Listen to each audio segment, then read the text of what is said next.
में अपनी बुद्धि को स्थिर रखना। अगर सुख दुख में अपने बुद्धि को स्थिर रखने की कला सीख ली तो तुम अवश्य ही अपनी जिंदगी में सबसे बड़ी सफलता कम समय में हासिल कर पाओगे। लेकिन अपनी बुद्धि को सुख और दुखों में स्थिर कैसे रखना है, यही हम आज कहानी के माध्यम से जानेंगे। तो चलिए कहानी की शुरुआत करते हैं। दोस्तों, सुख और दुख एक ही सिक्के के दो पहलू हैं। ये बात तो आपने सुनी ही होगी। सुख और दुख हमारे जीवन में लगातार आते ही रहते हैं और हमें लगता है कि हमारे जीवन में हजारों दुख हैं, हजारों समस्याएं हैं। लेकिन अगर आप वास्तविक तौर पर देखें, अगर आप इस बात को अच्छी तरह से समझें, तो आप यह समझ पाएंगे कि हमारे जीवन में केवल एक ही दुख होता है। और वह दुख क्या है, वह हम इस कहानी के माध्यम से जानेंगे। और उस दुख का निवारण, उस दुख का समाधान क्या है, वह भी हम इस कहानी में ही जानेंगे। तो इस कहानी के अंत तक जरूर बने रहिएगा। बहुत समय पहले की बात है। एक गांव में एक व्यक्ति रहता था। उसका नाम सोनू था। वह बड़ा आलसी था और अपने जीवन से बहुत निराश था। और उसका कारण यह था कि उसने अब तक अपने जीवन में कुछ भी हासिल नहीं किया था। वह कुछ भी नहीं करता था। उसके घर वाले भी इस बात से बहुत परेशान रहते थे।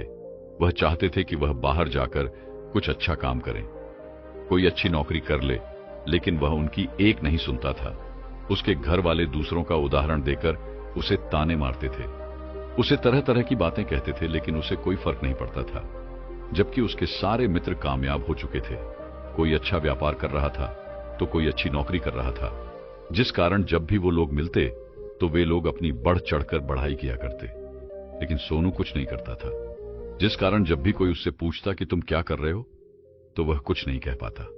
उसे यह कहने में बहुत शर्म महसूस होती थी कि वह कुछ नहीं करता। वह हमेशा सबसे केवल एक ही बात कहता था कि मैं कोशिश कर रहा हूं, लेकिन उसकी कोशिशों का कोई भी फल किसी को नजर नहीं आ रहा था।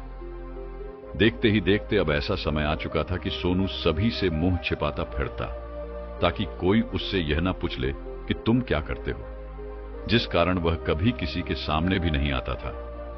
धीरे धीरे उसका मन दुखी होने लगा था। वह बहुत निराश रहने लगा था। उसे अब ऐसा प्रतीत होता था मानो वह इस धरती पर बोझ है, जिस कारण वह अपने आप को बहुत अकेला महसूस करता, बहुत तन्हा महसूस करता। एक दिन तो उसके मन में यह भी विचार उत्पन्न होने लगे कि मेरे हाथों में कुछ नहीं है तो मैं क्या कर सकता हूं। अकेले बैठकर वह रोता रहा और भगवान को दोष देता रहा। एक दिन छिप छिप कर घर से निकलकर कहीं जा रहा था। तभी उसने रास्ते में देखा कि एक बौद्ध भिक्षु लोगों को प्रवचन दे रहे हैं और प्रवचन में वह दुख की बातें कर रहे हैं। सोनू कुछ देर के लिए अपना मुंह छुपाकर वहीं पर खड़ा हो गया, ताकि उसे कोई देख ना ले, और चुपचाप वह उन बौद्ध भिक्षु की बातें सुन रहा था। वह बौद्ध भिक्षु सभी को प्रवचन में कह रहे थे कि दुख हमारा सबसे बड़ा साथी है। हमें दुख अपने जीवन के बारे में समझाता है और हमें सही जीने का तरीका बताता है। यह हमारे गुरु की तरह है, जिससे हमें सीखना चाहिए।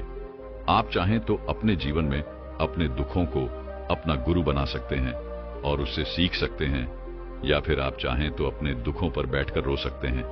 लेकिन इससे आपको कोई लाभ नहीं मिलेगा, बल्कि आप दिन ब दिन और कमजोर होते जाएंगे, निराश होते जाएंगे। सोनू छुप छुप कर उन बौद्ध भिक्षु की ये सारी बातें सुन रहा था। जैसे ही उपदेश खत्म हुआ, वह उन बौद्ध भिक्षु के पास पहुंचा। उन्हें प्रणाम करके वह कहता है महात्मा, अभी आप कुछ देर पहले दुख को गुरु बता रहे थे। आप कह रहे थे कि दुखों से हमें सीखना चाहिए, हमें उन्हें अपना गुरु बनाना चाहिए। लेकिन मैं भी तो अपने दुखों से परेशान हूं, अपने जीवन से परेशान हूं। मैंने अब तक जो दुख झेले हैं, मुझे तो कभी ऐसा प्रतीत नहीं हुआ कि मेरे दुख मुझे कुछ सिखा रहे हैं, बल्कि मुझे तो हमेशा यही लगता है कि वह मुझे पीड़ा दे रहे हैं, तकलीफ दे रहे हैं। और दुख की पीड़ा बहुत भयंकर होती है। ऐसा लगता है कि अब इसके बाद हमारा जीवन समाप्त हो जाएगा, इसके बाद हमें कुछ नहीं मिलने वाला। पर यहां तक कि हमें मृत्यु भी उसके सामने कम लगती है। जब लोग ताने मारते हैं, जब लोग ये कहते हैं कि तुम क्या कर रहे हो, तो मन को बहुत ठेस पहुंचती है और मैं उनसे कुछ नहीं कह पाता। सोनू की ये सारी बातें सुनकर तो बौद्ध भिक्षु सोनू से कहते हैं, बेटा तुम्हें क्या दुख है और तुम दुख के बारे में ऐसी बातें क्यों कर रहे हो? सोनू ने अपने ऊपर बीती हुई सारी बातें उन बौद्ध भिक्षु को बता दी और कहने लगा, है महात्मा, क्या आपके पास मेरे दुख का कोई समाधान है? सोनू की यह बात सुनकर वह बौद्ध भिक्षु मुस्कुराने लगे और वह सोनू से कहते हैं, बेटा, जब तुम्हारे जीवन में कोई असली दुख आए तब तुम मेरे पास आना, मैं उसका समाधान तुम्हें अवश्य बताऊंगा। उन बौद्ध भिक्षु की यह बात सुनकर सोनू थोड़ा सा अचरज में पड़ गया। उसे यह समझ नहीं आ रहा था कि क्या उसने अब तक जो दुख झेले हैं वह असली दुख नहीं है। उसने जो अब तक पीड़ाएं सही है, जो ताने सहे हैं, जो तकलीफें उठाई है, क्या वह असली दुख नहीं है? आगे वह मन ही मन अपने आप से कहता है कि जब मुझे मेरे अपने नहीं समझ पाए तो यह बौद्ध भिक्षु मुझे क्या समझेंगे।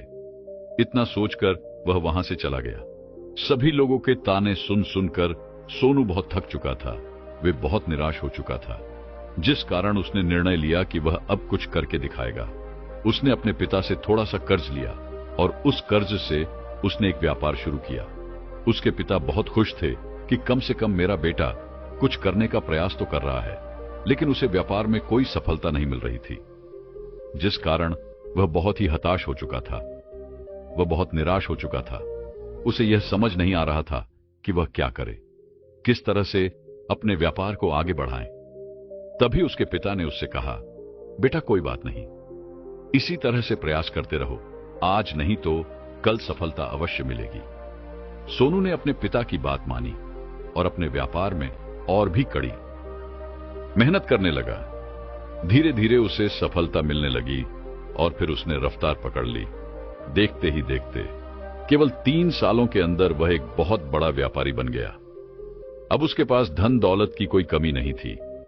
लोग जो उससे पहले नापसंद किया करते थे, अब उसे पसंद करते थे, उसकी चिंता करते थे, उसके कार्यों की सराहना करते थे।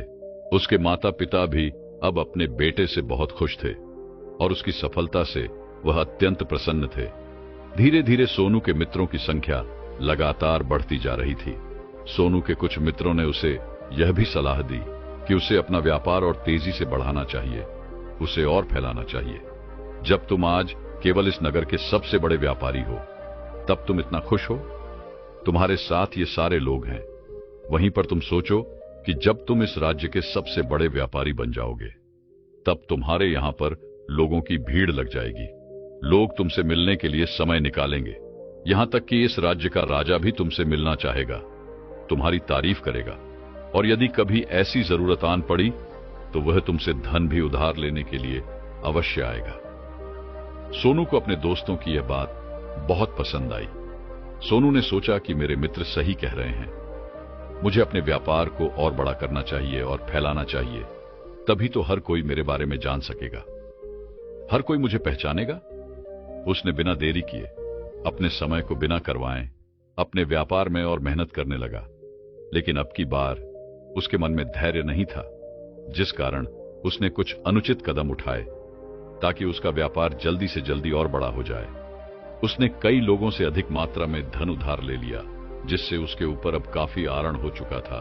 और इतना ही नहीं, वो यहां पर नहीं रुका, उसने अधिक से अधिक मुनाफा कमाने के चक्कर में अपने माल की गुणवत्ता को भी खराब कर दिया, जिससे अब उसके माल में वह बात नहीं रह गई थी जो पहले हुआ करती थी। लेकिन वह अपने मित्रों की बात सुनता रहा। जैसा उसके मित्र कहते थे वह वैसा ही करता चला जा रहा था। यहां तक कि उसने अपने व्यापार को और भी तीव्रता से बढ़ाने के लिए अपने दूसरे छोटे व्यापारियों के खिलाफ षड्यंत्र भी रचना शुरू कर दिए, जिस कारण उसके मन में अब पहले जैसा वह सुकून नहीं था। उसे अब रातों को नींद नहीं आती थी। वे केवल एक ही विचार में लगा रहता था कि किस तरह से उसका व्यापार पूरे राज्य में फैल जाए और वह इस राज्य का सबसे बड़ा व्यापारी बन जाए, जिस कारण दिन रात वो केवल इसी मेहनत में लगा रहता कि उसका व्यापार जल्दी से जल्दी और बड़ा हो जाए। हालांकि उसके पास अब सब कुछ था, धन दौलत, अच्छा घर, गाड़ियां, नौकर चाकर, सभी सुख सुविधाएं, लेकिन उसके बावजूद भी वह उन चीजों का लाभ नहीं उठा पा रहा था, क्योंकि उसका पूरा ध्यान केवल अपने व्यापार को और उन्नति पर ले जाना था। एक दिन सोनू अपने रथ पर बैठकर एक मार्ग से होकर गुजर रहा था। तभी रास्ते में उन्हें गुरुवर का आश्रम पड़ा। यह देखकर वह उन बौद्ध भिक्षु के पास गया और उन बौद्ध भिक्षु से कहने लगा, है महात्मा, आपने कहा था कि जब मेरे जीवन में कोई असली दुख आए तब मैं आपके पास आऊं। इस कारण मैं यहां पर आया हूं। आज मैं असली दुखी हूं। मैं रातों को सो नहीं पाता। मेरे पास सब कुछ होते हुए भी मैं उनका लुत्फ नहीं उठा पाता। उसने अपनी सारी बातें एक एक करके उन बौद्ध भिक्षु को बता दी। तभी वो बौद्ध भिक्षु सोनू से कहते हैं, बेटा, जब तुम पहली बार आए थे तब भी तुम बहुत दुखी थे, लेकिन तब तुमने अपने दुख से क्या सीखा था? इसके जवाब में सोनू उन बौद्ध भिक्षु से कहता है महात्मा, जब मैं अपने जीवन में कुछ नहीं कर पा रहा था तब मैंने अपने दुखों से यह सीखा था कि केवल सोचने मात्र से कुछ नहीं होगा, उसके लिए हमें कुछ करना भी पड़ेगा। और केवल कोई कर्म करना ही हमें सफल नहीं बनाता, बल्कि उस कर्म को उसके अंजाम तक पहुंचाना हमें सफल बनाता है। फिर चाहे रास्ता कैसा भी हो, फिर चाहे परिस्थितियां कैसी भी क्यों ना हो, फिर चाहे कितनी ही बाधाएं आपके रास्ते में क्यों ना आ जाएं, चाहे ऐसा क्यों ना लगने लगे कि अब आपके जीवन में कुछ नहीं बचा और आप कुछ नहीं कर सकते, तब भी हौसला बनाए रखो, उम्मीद ना छोड़ो और अपने कार्य पर डटे रहो। यह सोचकर कि जब तक मैं अपने कार्य को सफल नहीं कर लेता, जब तक मैं अपने लक्ष्य तक नहीं पहुंच जाता, तब तक मैं इस कार्य को करता रहूंगा। मैं इस कार्य में अवश्य सफल होकर ही रहूंगा। जबकि बाकी लोग केवल सफल लोगों को महत्वता देते हैं, उनके कर्मों को नहीं। सोनू की ये सारी बातें सुनकर वह बौद्ध भिक्षु मुस्कुराने लगे और सोनू से कहते हैं, बेटा, जब तुम्हारे जीवन में असली दुख आए तब तुम मेरे पास आना, मैं तुम्हारी समस्या का समाधान अवश्य करूंगा। इतना कहकर वह बौद्ध भिक्षु वहां से उठकर चले गए। सोनू एक बार फिर से उनकी यह बातें सुनकर आश्चर्यचकित रह गया। उसे अब यह समझ नहीं आ रहा था कि क्या उसने जो दुख देखा है, उसने जो तकलीफें अब तक सही हैं, क्या वह असली दुख नहीं है? उसके मन में अब एक सवाल उत्पन्न होने लगा कि आखिर असली दुख क्या है और इसकी पहचान क्या है, और मुझे कैसे पता चलेगा कि इस समय में असली दुख में हूं। लेकिन उसने कुछ नहीं कहा। वह यह सब सोच ही रहा था कि तभी वह बौद्ध भिक्षु सोनू के पास एक बड़ा सा घड़ा लेकर पहुंच जाते हैं। उस घड़ी के अंदर सोने के सिक्के थे। उस घड़ी को देते हुए वह बौद्ध भिक्षु सोनू से कहते हैं, बेटा, तुम इसे उस पेड़ के नीचे दबा दो, क्योंकि यह मेरे किसी काम का नहीं है। जब मुझे इसकी जरूरत पड़ेगी तब मैं वहां से खोद कर इसे निकाल लूंगा, लेकिन अभी के लिए इसे वहां पर मिट्टी के नीचे दबा दो। सोनू ने उन बौद्ध भिक्षु की बात मान ली और वह घड़ा उस पेड़ के नीचे जाकर मिट्टी में दबा दिया। इतना करके वह उन गुरुवर को प्रणाम करता है और वहां से वापस अपने घर की ओर लौट जाता है।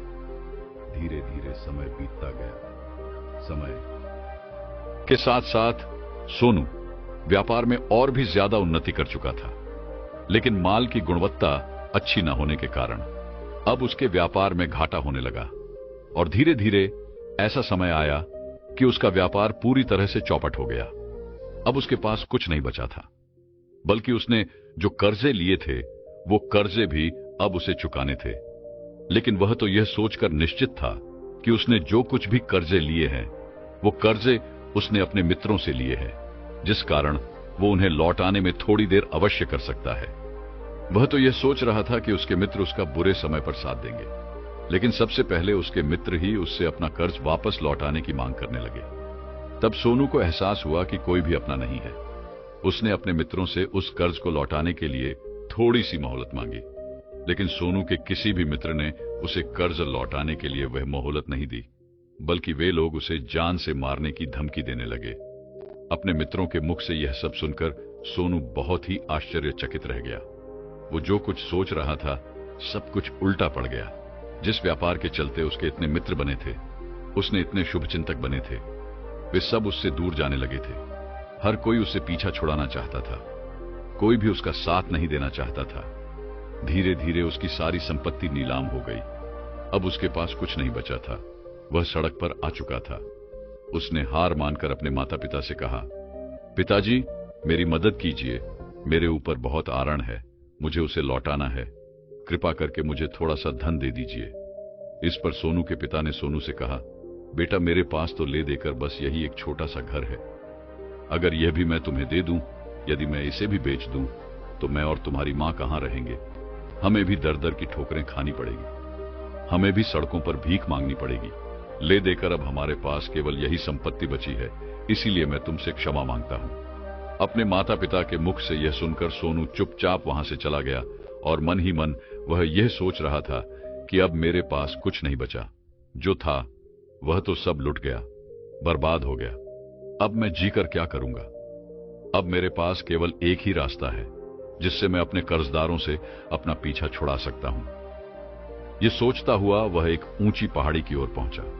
वह पहाड़ी पर चढ़ता ही जा रहा था कि तभी उसे याद आया कि उन बौद्ध भिक्षु ने कहा था कि जब तुम पर असली दुख आए तभी तुम मेरे पास आना, मैं तुम्हारी समस्या का समाधान अवश्य करूंगा। यह सोचकर सोनू के मन में एक बार फिर उम्मीद की वह लहर दौड़ पड़ी। सोनू तुरंत दौड़ता हुआ बौद्ध भिक्षु के पास पहुंचा और सोनू ने उन्हें प्रणाम करके अपने ऊपर बीती हुई हर एक बात उन्हें बता दी और यह कहने लगा, है महात्मा, आपने कहा था कि जब मेरे ऊपर असली दुख आएगा तब आप उसका समाधान अवश्य करेंगे। तभी वह बौद्ध भिक्षु सोनू की इस बात को सुनकर मुस्कुराने लगे और कहते हैं, बेटा, कहां है असली दुख? जब तुम्हारे जीवन में असली दुख आएगा तो मैं उसका समाधान अवश्य करूंगा। उन बौद्ध भिक्षु के मुख से यह सुनकर सोनू के सब्र का बांध टूट गया और सोनू ने उन बौद्ध भिक्षु से कहा, है महात्मा, आखिर ये असली दुख क्या होता है? क्या मैंने आज तक जो भी दुख झेले हैं, जो भी तकलीफें आज तक मैंने सही हैं, क्या ये दुख नहीं है? क्या इसे दुख नहीं कहते?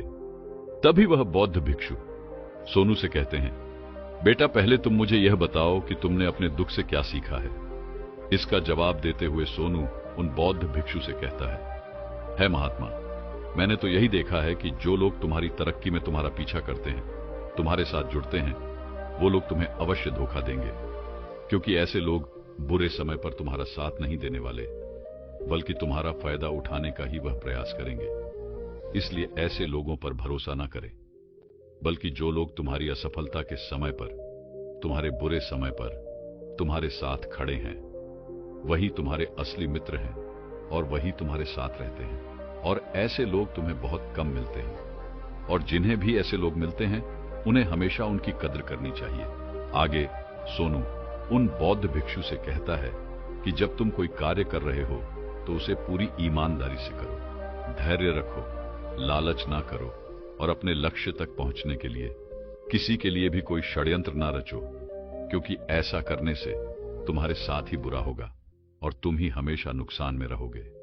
सोनू की ये सारी बातें सुनकर वे बौद्ध भिक्षु उस पेड़ के पास पहुंचे। उन्होंने गड्ढा खोदा और वह घड़ा निकालकर उस सोनू के हाथों में थमा दिया, जिसमें सोने के सिक्के भरे हुए थे। वह घड़ा सोनू के हाथ में थमाते हुए उन बौद्ध भिक्षु ने कहा, लो, इसे पकड़ो, और जब तुम्हारे जीवन में असली दुख आए तब तुम मेरे पास आना, मैं उसका समाधान अवश्य करूंगा। सोनू अब भी बड़ी अचरज में था। उसे यह समझ नहीं आ रहा था कि आखिर यह असली दुख है क्या, लेकिन उसने अपने हाथों में पड़े हुए उस घड़े को देखा जिसके अंदर सोने के सिक्के थे।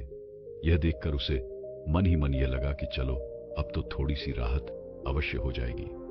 मैं अपने मित्रों का वह कर्ज लौटा सकूंगा और एक नया व्यापार भी फिर से आरंभ कर सकूंगा। जिस कारण उसने उन बौद्ध भिक्षु को प्रणाम किया, उनका धन्यवाद किया और वहां से चल पड़ा। सोनू ने उस सोने के सिक्कों से सभी का कर्जा लौटा दिया और अपने लिए एक बार फिर से नया व्यापार शुरू किया। व्यापार छोटा था, लेकिन अब की बार सोनू बहुत खुश था। उसने पूरी ईमानदारी, मेहनत और लगन के साथ अपने व्यापार पर काम किया और देखते ही देखते एक बार फिर से वह एक बड़ा व्यापारी बन गया। लेकिन अब की बार वह बहुत खुश था, क्योंकि इस बार उसने कोई लालच नहीं की, ना ही किसी के लिए षड्यंत्र रचा, बल्कि उसने पूरी ईमानदारी और मेहनत के साथ अपने व्यापार पर काम किया। लेकिन जैसे जैसे आप धनी होते जाते हैं, जैसे जैसे आप अमीर बनते जाते हैं, आपके मन में एक डर और उत्पन्न होने लगता है, और वह अपनी दौलत को ना खो देना, जिस कारण आप लोग दान करना शुरू कर देते हैं, पुण्य करना शुरू कर देते हैं, लोगों की मदद करते हैं, ताकि आपके जीवन में कभी कोई दुख ना आए। लेकिन यह जीवन सुख और दुख का संगम है, जिस कारण हर किसी को सुख और दुख से होकर गुजरना ही पड़ता है। इसी वजह से एक बार फिर से सोनू के जीवन में एक और दुख उत्पन्न हुआ। अब की बार उसके माता और पिता दोनों की मृत्यु हो गई। सोनू अपने माता पिता से बहुत प्रेम करता था, जिस कारण उसके मन को बहुत गहरा आघात पहुंचा। जब आखिरी बार वह उन्हें देख रहा था तो उसके मन में हजारों सवाल उत्पन्न होने लगे। वह अपने घर लौटा। घर लौटकर उसने देखा कि जिस संपत्ति के लिए वह हमेशा लड़ते झगड़ते रहते थे, आज उसकी देखभाल के लिए कोई नहीं था। उसके माता पिता ने जो भी मेहनत की, जो भी अपने जीवन में इकट्ठा किया, वह सब यही रह गया। लेकिन अब सब कुछ खत्म हो चुका था और सोनू का मन अब बहुत बेचैन हो रहा था। उसके मन में हजारों सवाल उत्पन्न हो रहे थे और वह अपने आप को बहुत अकेला महसूस कर रहा था। उसे बहुत खाली सा महसूस हो रहा था। उसने इधर उधर देखा, लेकिन उसे कुछ समझ नहीं आया। तभी उसे उन बौद्ध भिक्षुक की याद आई। वह तुरंत ही भागा भागा उन बौद्ध भिक्षुक पास पहुंचा। उसे देखते ही उन बौद्ध भिक्षुओं ने डॉक्टर सोनू से सवाल किया और कहा, क्या बात है बेटा, क्या कोई फिर से दुखान पड़ा है? तभी सोनू ने कहा, नहीं गुरुदेव, अब तो सब ठीक है, लेकिन आज मेरे माता पिता की मृत्यु हो गई और मैं बहुत अकेला महसूस कर रहा हूं। मैं बहुत दुखी महसूस कर रहा हूं, जैसे कुछ खाली सा, जैसे कुछ अकेलापन सा। तभी वह बौद्ध भिक्षु उस सोनू से कहते हैं, बेटा, इसमें दुखी होने वाली बात क्या है? यह तो जीवन है। एक दिन तो सभी को जाना है। यहां पर कोई भी रहने नहीं आया और ना ही कोई रहेगा। हम सब एक ना एक दिन मृत्यु को प्राप्त हो ही जाएंगे, और मृत्यु कब आएगी यह किसी को नहीं पता। हो सकता है कि तुम्हारी मृत्यु कल ही हो जाए, या फिर आज और अभी। यह सुनकर सोनू आश्चर्यचकित रह गया। उसने उन बौद्ध भिक्षु से कहा, है महाराज, आप यह क्या कह रहे हैं? मैं तो अभी जवान हूं और मुझे तो अभी अपनी पूरी उम्र जीनी है। मैं तो जीना चाहता हूं, कुछ करना चाहता हूं, और आप कह रहे हैं कि मैं कभी भी मृत्यु को प्राप्त हो सकता हूं। इस पर वह बौद्ध भिक्षु डॉक्टर सोनू से कहते हैं, भंते, इस भ्रम में मत रहना कि मृत्यु केवल बूढ़ों को आती है। बूढ़ों के सामने तो उनके जवान बच्चे तक मर जाते हैं। मृत्यु कभी किसी की उम्र देखकर नहीं आती और ना ही किसी को बताकर आती है। उन बौद्ध भिक्षु के मुख से ये सारी बातें सुनकर सोनू और भी ज्यादा बेचैन हो गया और वह चुपचाप वहां से चला गया। उसके मन का वह खालीपन अब भी वैसे ही था। वह अभी भी अपने आप को बहुत अकेला महसूस कर रहा था। उसके बाद से उसका मन अपने व्यापार में भी नहीं लगता। जब भी वह कोई कार्य करता तो उसके मन में ढेरों सारे प्रश्न उठने लगते। वह क्या कर रहा है, क्यों कर रहा है, और उसने इस कार्य को क्यों किया? उसके मन में अब एक और प्रश्न उत्पन्न होने लगा था, क्या हम यहां पर केवल इसलिए आते हैं कि इस जीवन को भोगे और एक दिन मृत्यु को प्राप्त हो जाए? वह यह समझ नहीं पा रहा था कि जीवन का असली मतलब क्या है।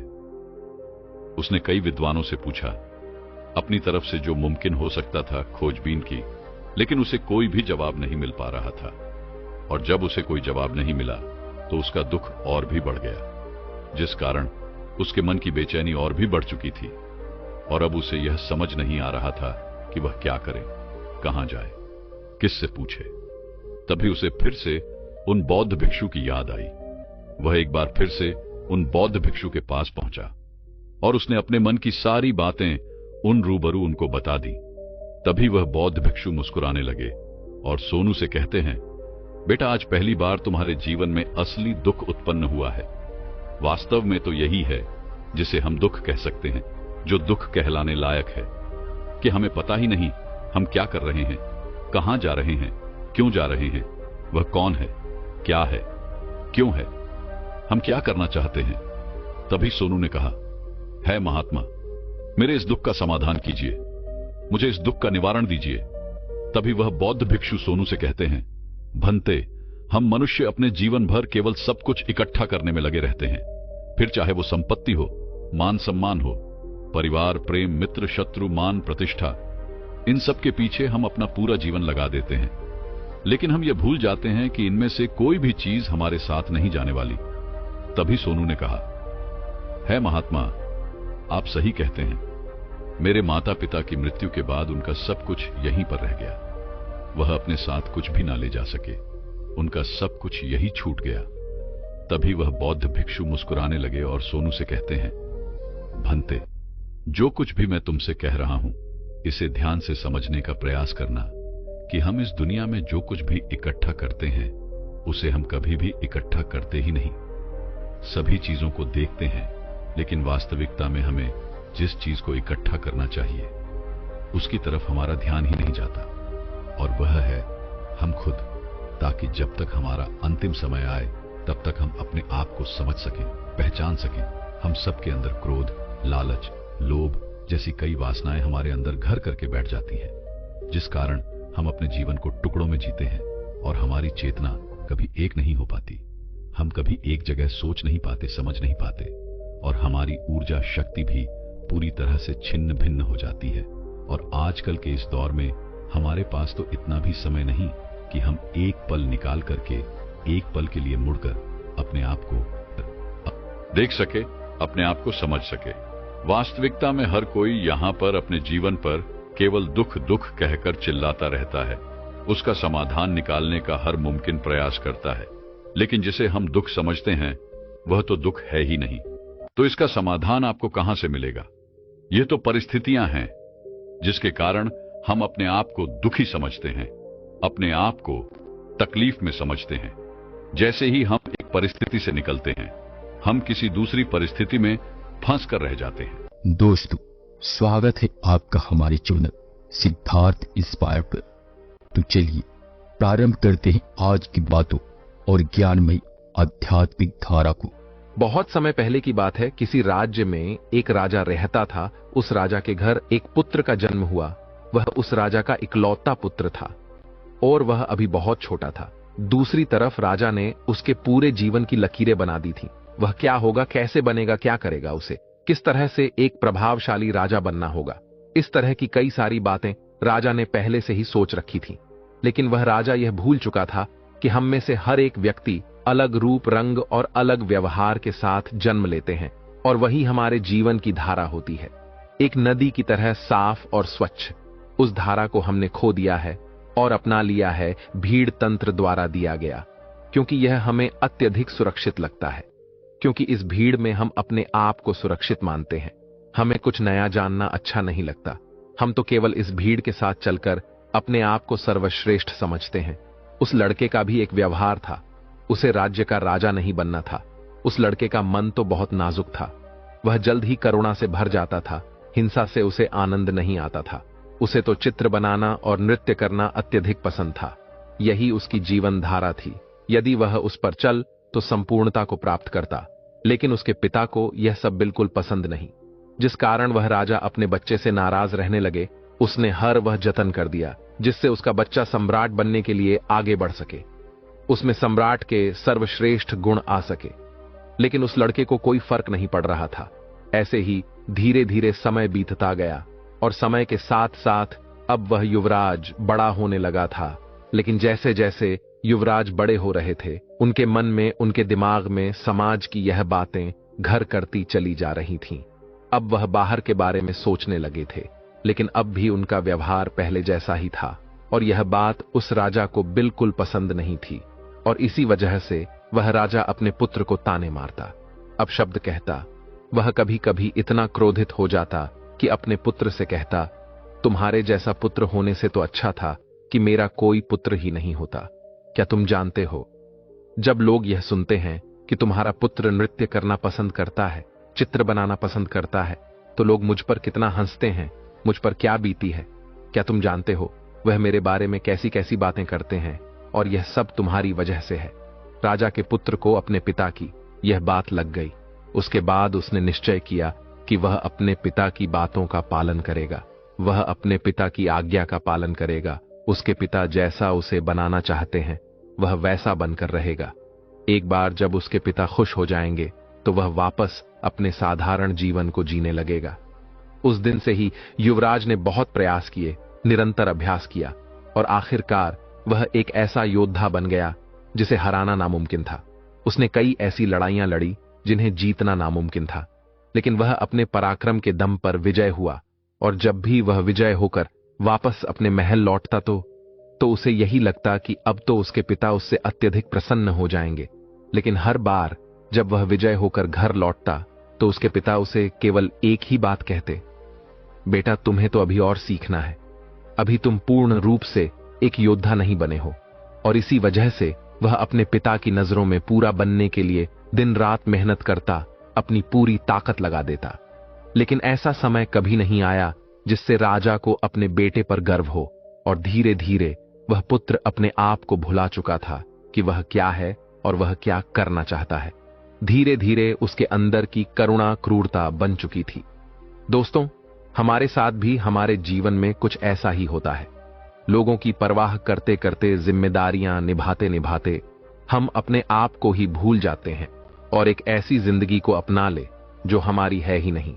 लेकिन सबसे खुशकिस्मत तो वह लोग होते हैं जो सही मायने में अपना जीवन जीते हैं। वह वही कर हैं जो वह करना चाहते हैं।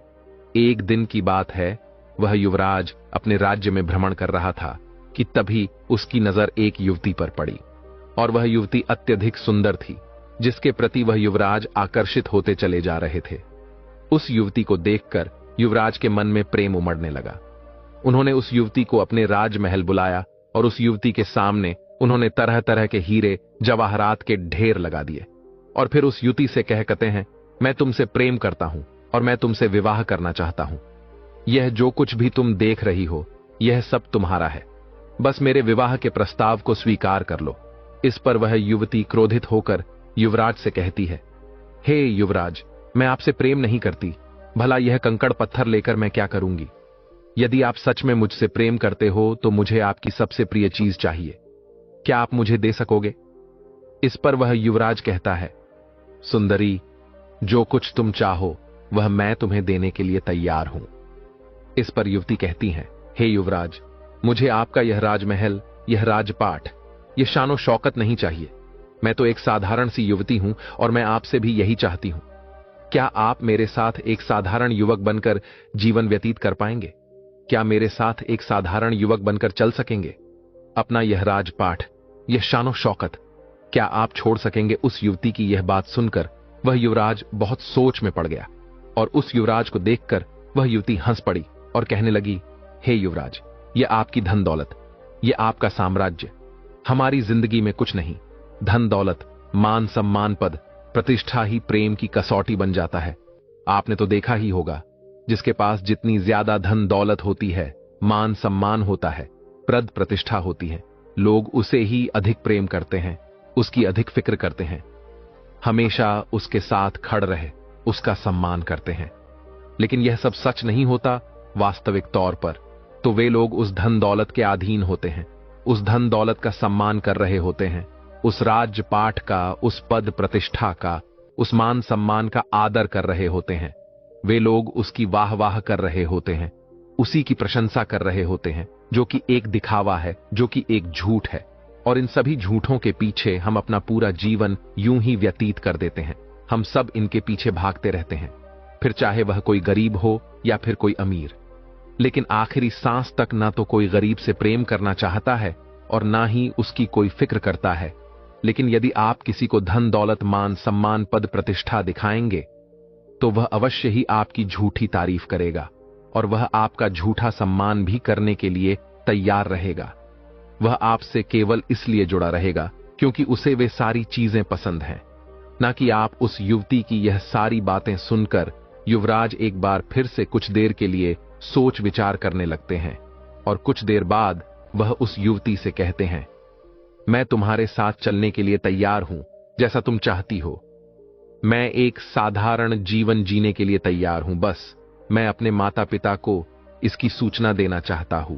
क्रोध करने वाला खुद भी जलता है और दूसरों को भी जलाता है। बुद्ध अपने शिष्यों को दे रहे थे उपदेश। तभी एक व्यक्ति को बुद्ध की बातें अच्छी नहीं लगी। वह उठा और बुद्ध का अपमान कर दिया। बुरी बातों को बार बार याद करने से हमारी परेशानियां बढ़ती हैं, मन अशांत होता है। इसीलिए दुख देने वाली बातों को भूलकर आगे बढ़ना चाहिए। इस संबंध में गौतम बुद्ध का एक प्रसंग प्रचलित है। गौतम बुद्ध अलग अलग क्षेत्रों में भ्रमण करते और अपने शिष्यों को उपदेश देते थे। एक गांव में वे उपदेश दे रहे थे। बुद्ध ने कहा कि क्रोध ऐसी अग्नि है जिसमें क्रोध करने वाला खुद भी जलता है और दूसरों को भी जलाता है। बुद्ध के प्रवचन सुनने के लिए बड़ी संख्या में लोग वहां बैठे थे। उन लोगों में बहुत गुस्से वाला एक व्यक्ति भी बैठा हुआ था। उसे ये बातें पसंद नहीं आई। वह अचानक उठा और बोलने लगा कि बुद्ध, तुम पाखंडी हो। बड़ी बड़ी बातें करना ही तुम्हारा काम है। तुम लोगों को भ्रमित कर रहे हो तुम्हारी ये बातें आज कोई मायने नहीं रखती हैं। व्यक्ति लगातार बुद्ध को अपमानजनक बातें सुना रहा था। वहां बैठे सभी लोग ये देखकर हैरान थे कि बुद्ध ये सब शांति से सुन रहे थे, लेकिन कुछ बोल नहीं रहे थे। क्रोधी व्यक्ति बुद्ध को शांत देखकर और ज्यादा क्रोधित हो गया। वह बुद्ध के पास गया और उनके मुंह पर थूककर वहां से चला गया। घर पहुंचकर क्रोधी व्यक्ति का मन शांत हुआ तो उसे अपने किए पर बहुत पछतावा हुआ। वह बुद्ध से क्षमा मांगने पहुंचा, लेकिन उस गांव से बुद्ध पड़ोस के गांव के लिए निकल चुके थे। वह व्यक्ति बुद्ध को खोजते हुए दूसरे गांव में पहुंच गया। वहां व्यक्ति को जैसे ही बुद्ध दिखाई दिए, वह उनके चरणों में गिर गया और क्षमा मांगने लगा।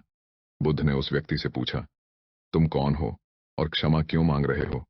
उस व्यक्ति ने कहा, क्या आप भूल गए? मैंने कल आपके साथ बुरा व्यवहार किया था, आपका अपमान किया था।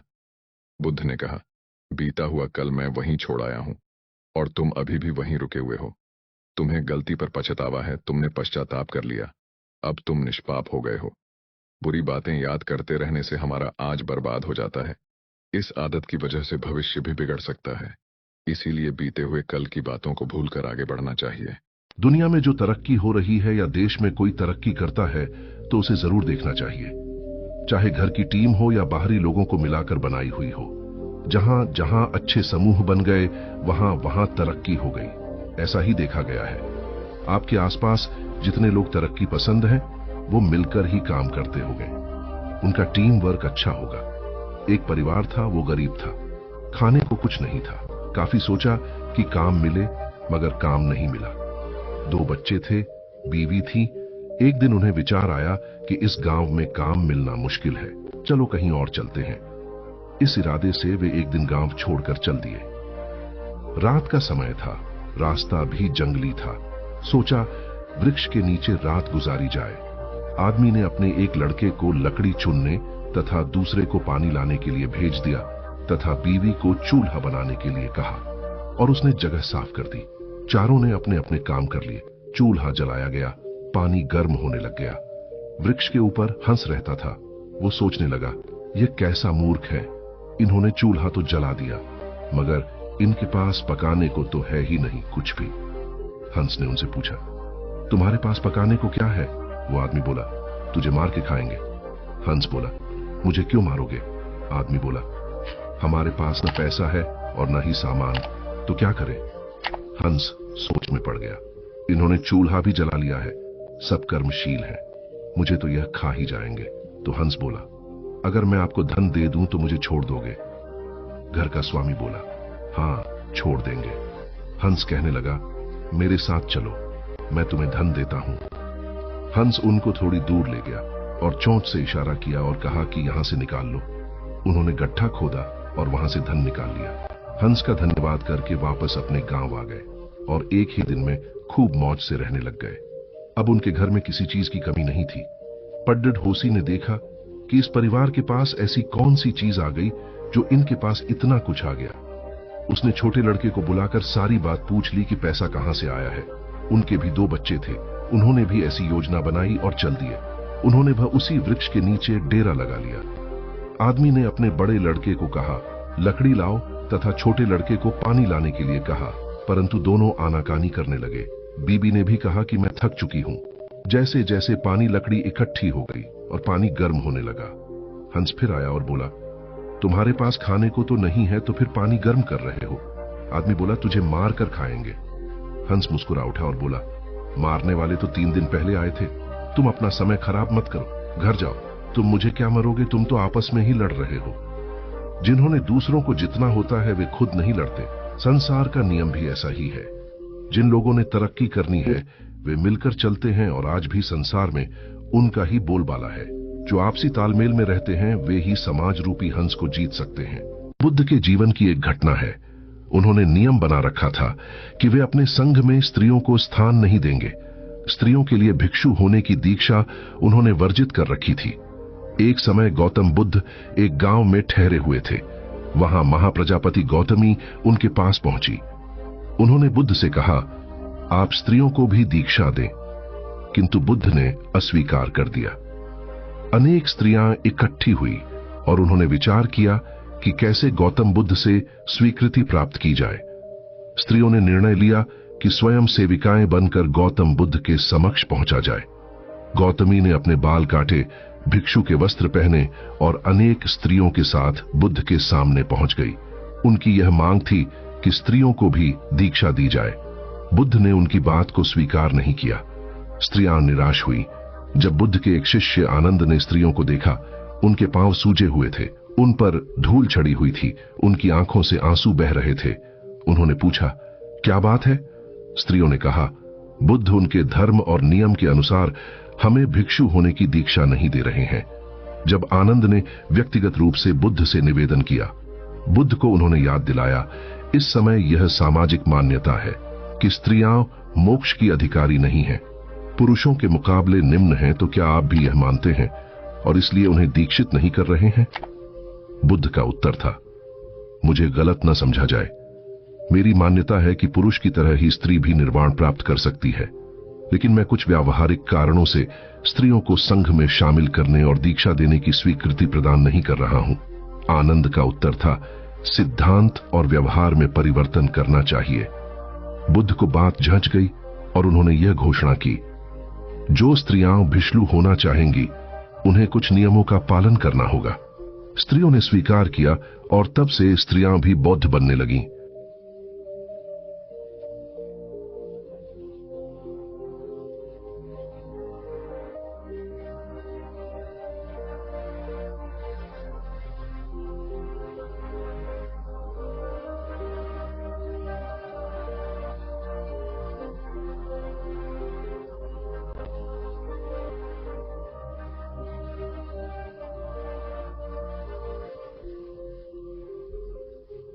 बुद्ध का एक शिष्य उनका उपदेश सुनकर भिक्षु हो गया। वह एक दिन नगर में भिक्षा मांगने गया। नियम था कि 3 घरों में भिक्षा मांगी जाती थी। बुद्ध के लगभग सारे शिष्य युवक थे। ये भिक्षु युवक भी शरीर से गठीला और सुंदर था। एक तो वह यौवन के रंग में रंगा हुआ था, अर्थात तन में आकर्षण था। दूसरा मन पवित्र था, अर्थात मन में ईश्वरीय शक्ति भरी हुई थी। जिसका तन और मन दोनों सुंदर है, वह परमात्मा के निकट है। वह भिक्षु एक घर के सामने भिक्षा मांगने के लिए रुका। वह मकान वासवदंता नाम की एक वेश्या का था। वह भिक्षु की आवाज सुनकर तुरंत बाहर आई और द्वार पर देखा कि एक सुंदर नौजवान, जिसका शरीर गट्ठा हुआ है एवं उसका मुख एक अलौकिक आभा से युक्त है। उसको देखकर ऐसा लग रहा था कि वह भिक्षु युवक शांति और आनंद में डूबा हुआ है। वेश्या उसे देखकर हैरान रह गई, जबकि वह स्वयं भी बहुत सुंदर थी। सारा वैशाली नगर उसके पीछे घूमता था कि वह हमको स्वीकार कर ले, हमसे विवाह कर ले, पर वह किसी को भी स्वीकार नहीं करती थी। उस बलिष्ठ और सुंदर नौजवान भिक्षु को देखते ही वासवदंता उसे अपना दिल दे बैठी। उसने भिक्षु से कहा, घर के भीतर आओ, तनिक बैठो। भिक्षु ने इनकार कर दिया, देवी, मैं अभी नहीं आ सकता हूं। वेश्या ने कहा, भिक्षु कभी इनकार नहीं करते, कोई बुलाए तो जाना चाहिए। मेरे भवन के भीतर आओ। हे भिक्षु, अगर भीतर आओगे तो कुछ न कुछ तो पाओगे ही। भिक्षु ने कहा, अगर कुछ देना है तो द्वार पर ही दे दो। उस वेश्या का दिल और दिमाग उस युवक के आकर्षण में बिल्कुल डूब चुका था। उसको कुछ सुनाई ही नहीं पड़ रहा था। वह भिक्षु कुछ क्षण रुककर आगे की ओर बढ़ गया।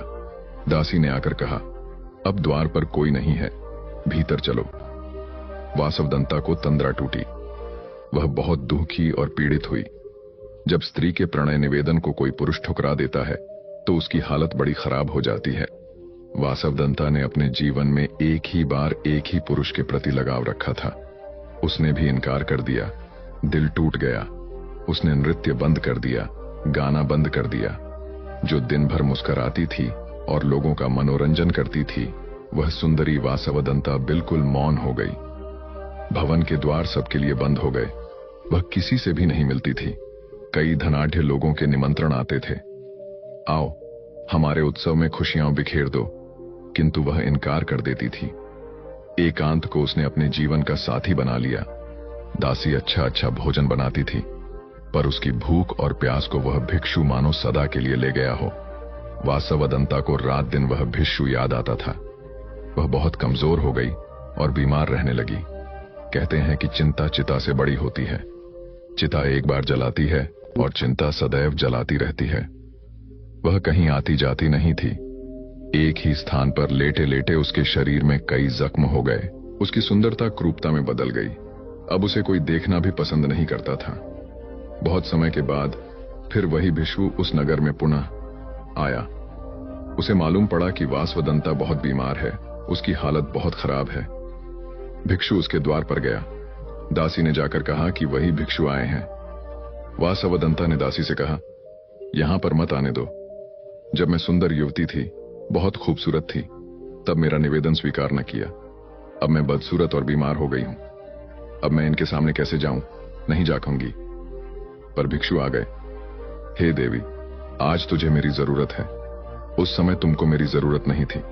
उस समय तेरी सुंदरता, तेरे नाच गाने से मोहित होने वाले हजारों थे, किंतु दुख की घड़ी में सब दूर हो जाते हैं। अब तू चिंता न कर, शर्मिंदा मत हो। मैं तेरे पास रहकर तेरी सेवा करूंगा। भिक्षु ने पवित्र भाव से उसकी सेवा की। वासवदंता की वासना मिट गई। उसका विवेक जाग उठा। भिक्षु उसे बुद्ध के पास ले गए। उसने प्रार्थना की, मुझे दीक्षा दो। बुद्ध से दीक्षा पाकर वह भिक्षुणी हो गई। अपना जीवन पतित से पावन कर लिया। बुद्धम शरणम गच्छामि।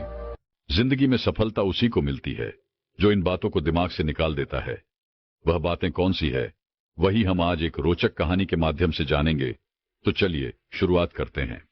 एक बार एक शिष्य अपने गुरु से कहता है, गुरुदेव, हम सभी इंसानों के पास 2 हाथ, 2 पैर, 1 दिमाग और 24 घंटे का समय होता है, लेकिन फिर भी कुछ लोग सफलता की ऊंचाइयों को छू लेते हैं, लेकिन ज्यादातर लोग जिंदगी भर असफल और गरीब ही रह जाते हैं।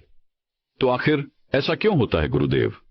गुरुदेव ने मुस्कुराते हुए कहा, आदतों की वजह से आदतें हैं इंसान को सफल या सफल बनाती है। एक असफल और गरीब व्यक्ति जिंदगी भर ऐसी आदतों को अपनाई रखता है जिन आदतों को दुनिया के सबसे सफल और अमीर व्यक्ति जीवन की शुरुआत में ही छोड़ देते हैं। शिष्य ने फिर प्रश्न किया, वह ऐसी कौन सी आदतें हैं गुरुदेव जिसे दुनिया के सबसे सफल और अमीर व्यक्ति जितना जल्दी हो सके छोड़ने का प्रयास करते हैं? गुरु ने थोड़ा गंभीर सा उत्तर दिया, आज मैं तुम्हें ऐसी 9 आदतों के बारे में बताऊंगा जो दुनिया के सबसे सफल और अमीर व्यक्तियों में नहीं होती, और अगर इनमें से कोई भी आदत तुम्हारे अंदर भी है तो उसे आज ही छोड़ दो। पहली आदत, जब कोई बात कर रहा हो तो वह उसे बीच में टोकते नहीं। यह आदत दुनिया के लगभग हर सफल व्यक्ति में पाई जाती है कि वह सामने वाले को अपनी बात पूरी कर देने देते हैं, उसे कभी बीच में टोकते नहीं। वह सामने वाले की बातों को पूरे ध्यान से सुनते हैं, और न केवल सुनते हैं बल्कि उसकी बातों को समझने का भी प्रयास करते हैं। वो अपना मन मारकर या जबरदस्ती सिर्फ अपना मुंह बंद रखकर सामने वाले की बातों को नहीं सुनते, बल्कि वह सामने वाले के नजरिए और उसकी भावनाओं को समझने के लिए उसे सुनते हैं।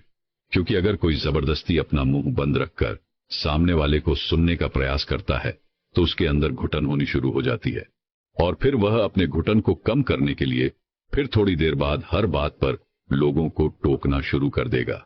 इसीलिए एक सफल व्यक्ति लोगों की बातों को ध्यान से सुनने को अपनी आदत बना लेता है, लेकिन ज्यादातर असफल लोग लोगों की बातों को ध्यान से सुनते ही नहीं, और अगर सुनते भी हैं तो सिर्फ सामने वाले की बातों का जवाब देने के लिए। लोगों की बातों को ध्यान से न सुनने और उन्हें बीच में ही टोक देने के 2 बड़ी नुकसान हैं। पहला, अगर सामने वाला कोई महत्वपूर्ण बात कर रहा है और हम उसे बीच में टोक देते हैं तो हो सकता है कि वह उस बात को ही भूल जाए, या फिर वह इसे अपना अपमान समझकर उस बात को बताए ही ना, और हम एक महत्वपूर्ण सूचना से वंचित रह जाएं। दूसरी आदत, सफल और अमीर लोग अपनी गलतियों, अपनी नाकामयाबियों के लिए किसी दूसरे को दोष नहीं देते। मैं सफल हो जाता लेकिन मेरी किस्मत ही खराब थी। आज मैं बहुत आगे बढ़ चुका होता, लेकिन मेरे माँ बाप ने मुझे ठीक से पढ़ाया ही नहीं। मैं कमाल कर देता, लेकिन मेरे घर वालों ने मेरा साथ नहीं दिया। ये जो दूसरों पर आरोप करने की आदत है, यह व्यक्ति को थोड़ी सी खुशी तो दे सकती है, यह उसके घमंड को ही बढ़ा सकती है, लेकिन अंततः यह व्यक्ति को असफल बना के रखती है। ज्यादातर लोग अपने आलस्य, डर और निकम्मेपन को छुपाने के लिए दूसरों पर आरोप तो लगा देते हैं, लेकिन अंदर ही अंदर उन्हें पता होता है कि सच्चाई कुछ और ही है। लेकिन जो सफल और अमीर बनते हैं वो अपनी गलतियों और सफलताओं की जिम्मेदारी खुद लेते हैं और उनसे सीखकर आगे बढ़ जाते हैं। तीसरी आदत, सफल और अमीर लोग कभी भी खुद के बारे में नकारात्मक नहीं बोलते और ना ही खुद से नकारात्मक बातें करते हैं। दूसरे लोगों को उनके बारे में जो बोलना है बोलते रहे, लेकिन एक सफल और समझदार व्यक्ति कभी भी अपने बारे में ना तो नकारात्मक बोलता है और ना ही सोचता है। अगर नहीं हो पाया तो मैं असफल हो गया, तो मैं तो हमेशा ही गलतियां करता रहता हूं। मैं उसके लायक नहीं, मुझसे नहीं हो पाएगा, मेरी किस्मत ही खराब है। ये सारी नकारात्मक बातें जब कोई व्यक्ति जाने अनजाने में खुद से बोलता रहता है तो वह ऐसे मानसिक दलदल में फंस जाता है जहां से फिर वह बाहर निकल नहीं पाता।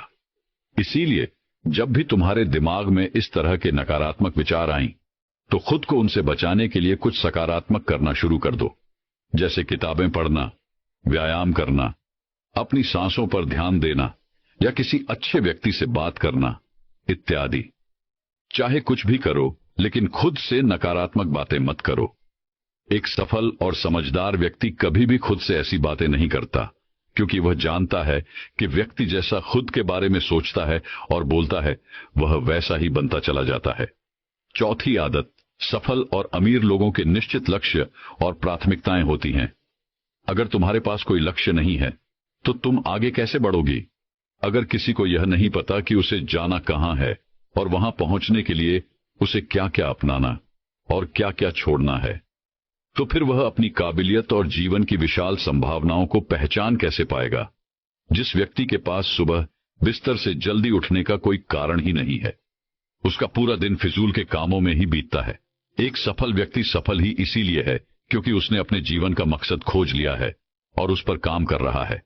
ज्यादातर लोग असफल ही केवल इसलिए हैं क्योंकि उन्होंने अब तक अपने जीवन का मकसद ही नहीं खोजा है, जो कि सफलता की पहली सीढ़ी है। पहली बात, हमारी सफलता हमारी सोच पर टिकी होती है, इसलिए हमेशा बड़ा सोचिए। दूसरी बात, अगर आपके पास करने की इच्छा है तो आपको और भी मिलता चला जाएगा, लेकिन अगर आपके पास करने की इच्छा नहीं है तो आपसे जो है वह भी छिन जाएगा जो अभी आपके पास है। इसलिए जो भी आपके पास है उसके लिए हमेशा ऊपर वाले की आभारी रहिए। और तीसरी बात, हमारी जागरूकता सबसे बड़ा रहस्य है जिसका उपयोग हम विचारों की शक्ति का उपयोग करने के लिए कर सकते हैं। गुरु ने आगे कहा, पांचवी आदत, जो भी इस दुनिया में अपनी मेहनत से सफल और अमीर हुए हैं वह दूसरों की इज्जत जरूर देते हैं। एक सफल और कामयाब व्यक्ति कभी भी किसी की बेइज्जती या बुराई ही करता, जब तक कि कोई उसे ऐसा करने के लिए बहुत मजबूर न कर दे। हो सकता है किसी के पास हमसे कम दौलत हो, कम ज्ञान हो, देखने में हमसे अच्छा ना हो, लेकिन इसका मतलब यह नहीं कि हम उसकी बेइज्जती करेंगे, उसे नीचा दिखाएंगे। चाहे वह घर का नौकर हो, छोटा बच्चा हो, कोई भी खादी या कोई भी हो, एक सच्चा सफल और समझदार व्यक्ति कभी भी उसे नीचा नहीं दिखाता और अपनी सामर्थ्य अनुसार उसकी मदद करने का प्रयास करता है। लेकिन बहुत से लोगों को छोटी सी कामयाबी मिली नहीं कि वह अपने से नीचे के लोगों को छोटा महसूस करवाना शुरू कर देते हैं, इसलिए वह कभी भी जीवन में बहुत बड़ी सफलता हासिल नहीं कर पाते। लेकिन जो लोग अपनी मेहनत से कामयाब होते हैं, ऊपर उठते हैं, वो कभी भी किसी को छोटा महसूस नहीं करवाते। छठा काम जो सबसे सफल और कामयाब लोग कभी नहीं करते वह है टाल मटोल करना। आज के काम को कल पर टालना। अभी मन नहीं है, मौसम अच्छा नहीं है, रात में कर लूंगा, सुबह जल्दी उठकर कर लूंगा, कल कर लूंगा। इन सभी बहानों से सफल लोग कोसों दूर रहते हैं। वो बहानेबाज नहीं बल्कि कर्मशील होते हैं, काम को तुरंत खत्म करने पर भरोसा रखते हैं। वो इस बात को अपने अंदर बैठा लेते हैं कि जब करना मुझे ही है तो कल के लिए अपना मानसिक बोझ क्यों बढ़ाऊं, इसे अभी करके खत्म करता हूं। लेकिन जो असफल लोग होते हैं वो अक्सर काम को टालते रहते हैं। काम को टालने से व्यक्ति को तुरंत तो आनंद महसूस होता है, लेकिन बाद में काम का बोझ बढ़ने से वह चिंता और तनाव का शिकार हो जाता है। इसीलिए अगर जिंदगी में बहुत सफल होना है तो आज के काम को कल पर टालना छोड़ दो और देखना केवल यही एक आदत तुम्हें बहुत आगे तक ले जाएगी। सातवीं आदत, सफल और कामयाब लोग कभी भी जिम्मेदारी से भागते नहीं। वो बहाने नहीं बनाते बल्कि जिम्मेदारी को सहकर स्वीकार करते हैं और उसे सीखने व आगे बढ़ने का एक सुनहरा मौका मानते हैं। कहा जाता है ना कि समझदारी उम्र से नहीं बल्कि जिम्मेदारी लेने से आती है, और यह बात एक सफलता की चाह रखने वाला व्यक्ति बखूबी जानता है। कि जिंदगी में उसे दो में से सिर्फ एक चीज ही मिलेगी, या तो सफलता या सिर्फ बहाने चुनना उसे ही है। और जो सच्ची सफलता की चाह रखता है वह हमेशा जिम्मेदारी को ही सुनता है। लेकिन जो असफल और नाकामयाब है वह बहाने ढूंढता रहता है, जिम्मेदारियों से भागने का, शिकायत करता रहता है कि आखिर वह इस काम को क्यों नहीं कर पाएगा। और सच में उसकी यह मानसिकता उसे ऐसा ही बना देती है और वह जिंदगी भर असफल और परेशान ही रहता है। इसीलिए अगर जिंदगी में सफल होना है तो आज से ही बहाने बनाना, टाल मटोल करना बंद कर दो। 8वीं आदत, कामयाब लोग दूसरों की बुराई और उनसे बेवजह बहस करने से बचते हैं। पीठ पीछे किसी की बुराई करना और बात बात पर दूसरों से बहस करना मूर्खों की निशानी है। और यह आदत व्यक्ति को कभी भी आगे नहीं बढ़ने देती, क्योंकि ऐसा करके व्यक्ति बेवजह अपने बहुत से दुश्मन बना लेता है जो उसकी सफलता की राह में उसकी बाधा बनते हैं। और जिसकी बुराई करने व दूसरों में कमियां निकालने की आदत है, वह ना चाहते हुए भी अपनी आदत से लाचार होकर उस व्यक्ति की भी बुराई करेगा जो सफल होने में उसकी मदद कर सकता था। इस तरह से वो खुद ही अपनी सफलता की राह पर एक बहुत बड़ा बाधक बन जाएगा। दूसरी तरफ जो लोग सफल और अमीर हैं वो जानते हैं कि बेवजह किसी से बहस करना या बुराई करना अपनी ऊर्जा को नष्ट करना है, जिस ऊर्जा को वो दूसरे अच्छे कामों में लगा सकते थे। इसीलिए कई मौकों पर सफल और समझदार व्यक्ति सही जानकारी होने के बाद भी सामने वाले को सही करने का प्रयास नहीं करते और चुप रहते हैं, क्योंकि वह सामने वाले से बहस में पड़कर अपनी ऊर्जा और मानसिक शांति को बर्बाद नहीं करना चाहते। इसलिए अगर अपनी सारी ऊर्जा को एकाग्र करके अपनी सफलता प्राप्ति की ओर लगाना है तो आज से ही लोगों की बुराई और उसे बहस करना बंद कर दो। 9वीं आदत, जो लोग सच में अपनी मेहनत से सफल और कामयाब होते हैं वो मदिरापान, धूम्रपान और हर तरह के नशे से खुद को दूर रखते हैं। आखिर यह मदिरापान और धूम्रपान लोगों को देता क्या है? यह उन्हें कुछ समय के लिए हर तरह के तनाव और चिंता से दूर ले जाकर शांति अनुभव कराता है। लेकिन जो लोग अपने मकसद के प्रति समर्पित है, अपने लक्ष्य की तरफ पूरे एकाग्रता के साथ जुटे हुए हैं, उन्हें किसी बाहरी नशे की जरूरत ही नहीं है। उन्हें अपने काम में ही नशा आता है, अपने काम में ही शांति मिलती है। ये सब नशे तो उनके लिए हैं जो अपने काम को टालते हैं और मानसिक अशांति का शिकार हो जाते हैं। फिर उस शांति को वो न सीधे पदार्थों से प्राप्त करने का प्रयास करते हैं, लेकिन वो वहां भी असफल ही रहते हैं। इतना कहने के बाद गुरु मौन हो गए और शिष्य की आंखों में देखने लगे। शिष्य समझ गया कि गुरु की बातें पूरी हो गईं, इसीलिए उसने गुरु को प्रणाम किया और वहां से चला गया। तो दोस्तों चलिए अब एक और सफलता से जुड़ी रहस्यमय कहानी की शुरुआत करते हैं। एक गुरु अपने कुछ शिष्यों के साथ एक जंगल के किनारे अपनी कुटिया बनाकर रहा करती थी।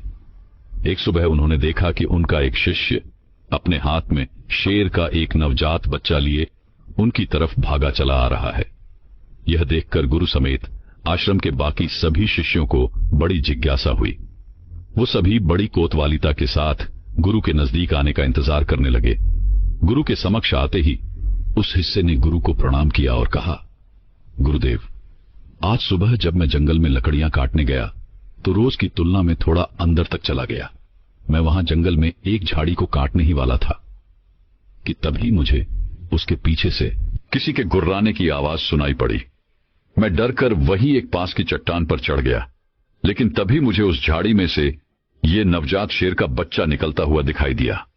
पहले तो मुझे लगा कि शायद इसकी मां भी यहीं कहीं आसपास होगी, लेकिन बहुत देर तक इंतजार करने के बाद मैं समझ गया कि यह नवजात शेर का बच्चा अपने परिवार से बिछड़ गया है। कोई खूंखार जंगली जानवर इस छोटे शेर के बच्चे को अपना शिकार न बना ले, इसीलिए मैं इसे यहां अपने साथ आश्रम ले आया। क्या हम इसे अपने आश्रम में अपना पालतू बनाकर नहीं रख सकते?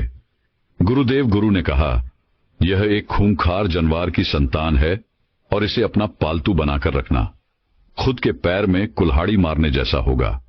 या तो इसकी मां इसे ढूंढती हुई यहां तक आ जाएगी और हम सबके ऊपर खतरा बढ़ जाएगा, या फिर थोड़ा बड़ा होने पर यह खुद ही हमारी जान का दुश्मन बन जाएगा और जिसे तुम कमजोर वह बेचारा समझकर उठा लाए हो, वह इस जंगल के राजा की संतान है और आने वाले समय में वह खुद इस जंगल पर राज करेगा। यह जंगल उसका घर है और तुम उसी जंगल में उसे सुरक्षित बता रहे हो। सभी शिष्य गुरु की बातों को बड़े ध्यान से सुन रही थी। गुरु ने आगे कहा, अगर कुछ अपनाना ही है तो शेर के इस बच्चे की बजाय शेर के गुरु को अपना हो, जिन गुरुओं की बदौलत शेर जंगल का राजा कहलाता है। सभी शिष्यों ने एक स्वर में कहा, वो कौन से गुण होते हैं गुरुदेव? हमें उन गुणों के बारे में जानना है। गुरु ने मुस्कुराते हुए कहा, आज मैं तुम्हें शेर के उन 7 गुणों के बारे में बताऊंगा, जिनको अगर तुमने अपना लिया तो तुम भी एक राजा की तरह जियोगी। शेर का पहला गुण है एकांतवास, यानी एकांत में रहना। शेर जितने घातक होते हैं वो उतने ही शांत और गंभीर भी होते हैं। एक शेर को बकरियों की तरह झुंड में रहने की आदत नहीं होती, ना ही वह कुत्तों की तरह दिन भर भूखते रहते और ना ही उन्हें भीड़ की तरह बिना सोचे समझे किसी के पीछे चलने की आदत होती है। शेर एक बहुत ही ज्यादा गंभीर स्वभाव का प्राणी है, जो कि न केवल अकेले रहना पसंद करता है बल्कि वह अकेले रहने से डरता भी नहीं। शेर का अकेला रहना उसका अकेलापन नहीं बल्कि उसका सिरपण है, जो कि उसे बाकी जानवरों से अलग बनाता है। जब शेर शिकार नहीं कर रहे होते तो या तो वो अपने परिवार के साथ समय बिताते हैं या फिर पहाड़ के किसी ऊंची चोटी पर शांति से बैठकर पूरी गंभीरता के साथ खुद में ही मग्न रहते हैं और अपने आत्मविश्वास व गरिमा को बनाए रखते हैं। उन्हें दूसरे जानवरों से बेवजह उलझने की आदत नहीं होती और न ही वह जंगल के दूसरे जानवरों से ज्यादा घुलते मिलते हैं। इंसान भी अगर शेर के इस गुरूर को अपना ले, यानी एकांतवास का पालन करी और एकांत से न डरे, तो वह कुछ भी हासिल कर सकता है, क्योंकि एकांत ही वो समय है जब खुद को सबसे अच्छे तरीके से जाना जा सकता है। लेकिन अक्सर इंसान सामाजिक जीवन जीते जीते उसका इतना आदी हो जाता है, दूसरे लोगों पर इतना निर्भर हो जाता है कि फिर वह अकेले कुछ भी करने में सक्षम नहीं रह पाता और असफल हो जाता है। इसीलिए अगर तुम्हें शेर की ही तरह अपनी जिंदगी का राजा बनना है तो अकेले चलने की हिम्मत करनी पड़ेगी, अकेले ही मेहनत करनी पड़ेगी। शेर का दूसरा गुण है सिर्फ जीतने के बारे में सोचना। शेर ना तो जंगल का सबसे ताकतवर जानवर है, ना ही सबसे बड़ा जानवर है और ना ही वह सबसे तेज दौड़ने वाला जानवर है, लेकिन फिर भी वह जंगल का राजा कहलाता है। क्यों? सिर्फ और सिर्फ अपनी सोच की वजह से। सिर्फ कभी भी अपने शिकार का आकार या उसकी ताकत देखकर डरता नहीं। वह जैसे ही अपने शिकार को देखता है, उसके दिमाग में केवल यही चलना शुरू हो जाता है कि मैं कैसे इसे हरा सकता हूं। वह एक बार भी इस बारे में नहीं सोचता कि वह भी हार सकता है। वह केवल जीतने के बारे में सोचता है। इसीलिए वह अपनी सारी शक्ति लगा पाता है और अंततः वही जीतता है।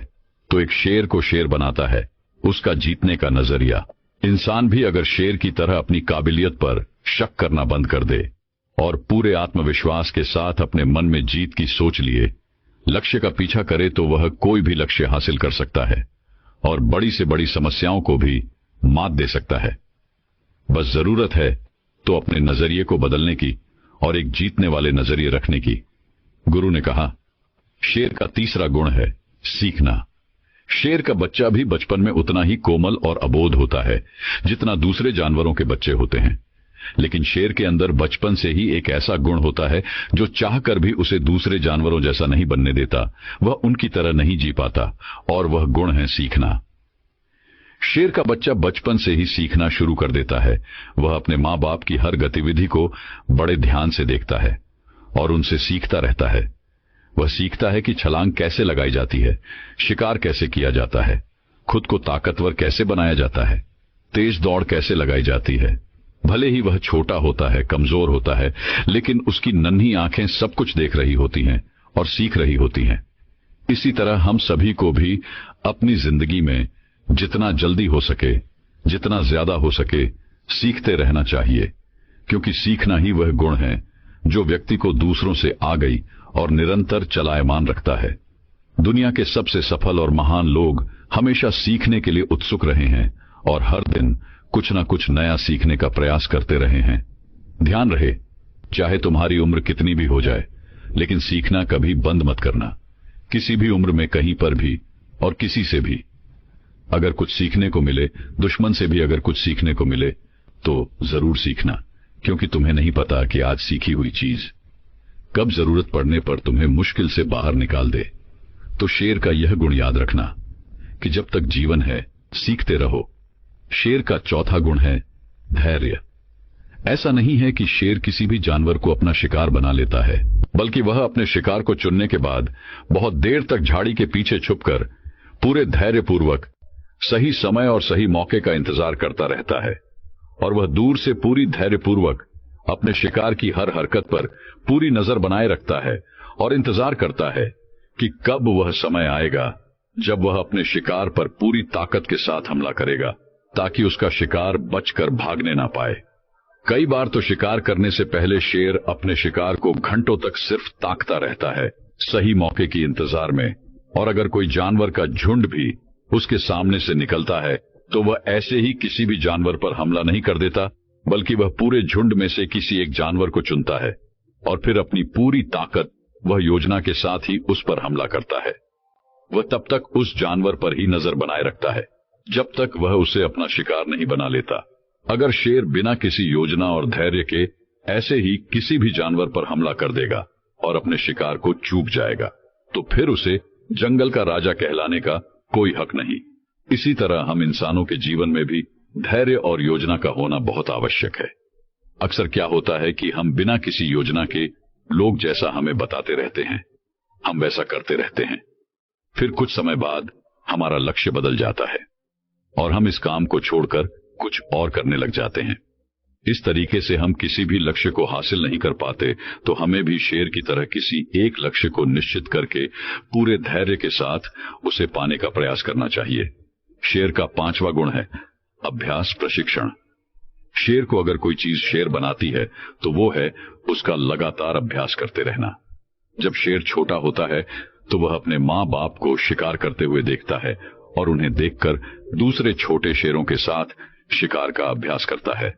वे छोटे नन्हे से शेर इस खेल खेल में ऐसे अभ्यास करते हैं जैसे वह एक दूसरे का शिकार कर रहे हों।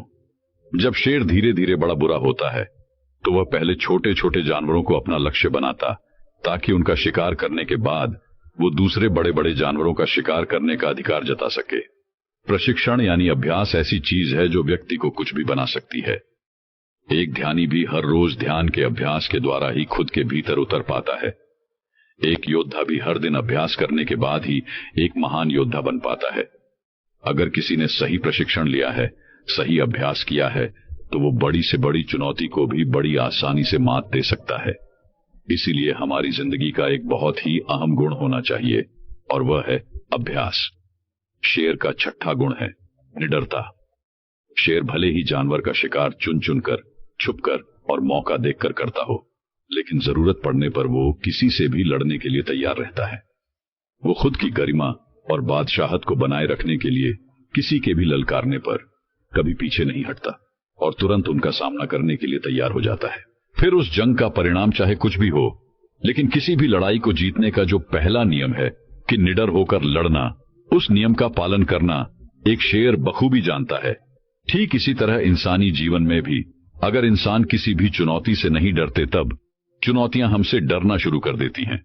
भले ही हमारे जीवन में कितनी ही परेशानियां हो, कितने ही दुखों ने हमें घेर रखा हो, कितनी ही मुश्किलें हम पर टूट पड़ी हो, लेकिन हमें पूरी निडरता के साथ उन चुनौतियों के सामने पूरे जोर से एक शेर की तरह धारना चाहिए। शेर की दहाड़ प्रतीक है निडरता का, कि हर एक व्यक्ति के अंदर होनी चाहिए। शेर का सातवां और अंतिम गुण है अपने लक्ष्य का तब तक पीछा करना जब तक उसे हासिल न कर लूं। जब शेर अपने शिकार को चुन लेता है तो सही समय आने पर वह अपने शिकार के पीछे पूरी ताकत लगाकर दौड़ना शुरू कर देता है। उस समय उसके दौड़ को देखकर यह यकीन नहीं होता कि यह वही शेर है जो कितनी देर से छिपकर अपने शिकार का इंतजार कर रहा था। शेर उस समय अपने शिकार के पीछे ऐसे भागता है जैसे ही उसके जीवन के अंतिम दौड़ हो। लेकिन अगर शेर किसी कारणवश उस शिकार को नहीं पकड़ पाया तो फिर उसमें किसी दूसरे शिकार को पकड़ने की हिम्मत शेष नहीं बचती, क्योंकि वह पूरी तरह थक चुका होता है। उसने अपनी पूरी जान झोंक दी थी उसी पर। लेकिन जब कोई इतनी लगन, मेहनत और एकाग्रता के साथ अपने लक्ष्य का पीछा करता है तो उसे वो लक्ष्य हासिल होकर ही रहता है। और शेर भी कुछ एक मौकों को छोड़कर अपने लक्ष्य को हासिल कर ही लेता है। हम इंसानों की जिंदगी में भी ऐसा ही होता है कि अगर कोई अपनी पूरी मेहनत और ताकत के साथ अपने लक्ष्य का पीछा ऐसे करता है कि अगर उसकी जान पर ही बन आई तो भी वह मेहनत करने से नहीं चूकेगा, तो उस व्यक्ति को उसका लक्ष्य मिलकर ही रहता है। तुम्हें अपने लक्ष्य को निर्धारित करने के बाद एक शेर की भांति अपने लक्ष्य के पीछे हाथ धोकर पड़ना पड़ेगा, तब जाकर तुम लोगों को अपना मनचाहा लक्ष्य प्राप्त होगा। सभी शिष्य गुरु की बातों को बड़े ध्यान से सुन रही थी। गुरु ने अंत में थोड़ा गंभीर स्वर में कहा, जंगल में खाना तो सभी को चाहिए होता है, लेकिन शिकार हर कोई नहीं कर पाता और ना ही करना चाहता। जिंदगी में भी सभी को सभी कुछ चाहिए, लेकिन उसके लिए मेहनत हर कोई नहीं कर पाता। कुछ लोग ही कर पाते हैं और वही उसे हासिल भी कर पाते हैं। हमें अपने चाहने और मेहनत करने के बीच की दूरी को कम करना होगा। हमें शेर के सभी गुणों को अपनाकर निडर और एकाग्र बनकर अपने लक्ष्यों को प्राप्त करने के लिए कड़ी मेहनत करनी चाहिए। इतना कहकर गुरु चुप हो गए और इशारे से अपने उस शिष्य को जो शेर का बच्चा जंगल से उठा लाया था उसे वापस जंगल में छोड़ने के लिए बोल दिया और फिर सभी अपने अपने काम में लग गई। दोस्तों, मैं उम्मीद करता हूं कि यह कहानी सुनने से आपके जीवन में अच्छे बदलाव आए होंगे। आपको इस वीडियो से क्या सीखने मिला ये कमेंट करके जरूर बताइए और अपने परिवार, दोस्तों या आपके करीबी इंसान के साथ ये कहानी शेयर करके उन्हें भी इस ज्ञान से परिचित करवाए। बाकी अगर आपको यह वीडियो दिल से अच्छी लगी हो तभी इस वीडियो को लाइक कर देना और आपने अब तक इस चैनल को सब्सक्राइब न किया हो तो चैनल को सब्सक्राइब भी जरूर कर देना। आपका हर दिन शुभ हो और खुशियों से आपका जीवन भरा रहे। धन्यवाद।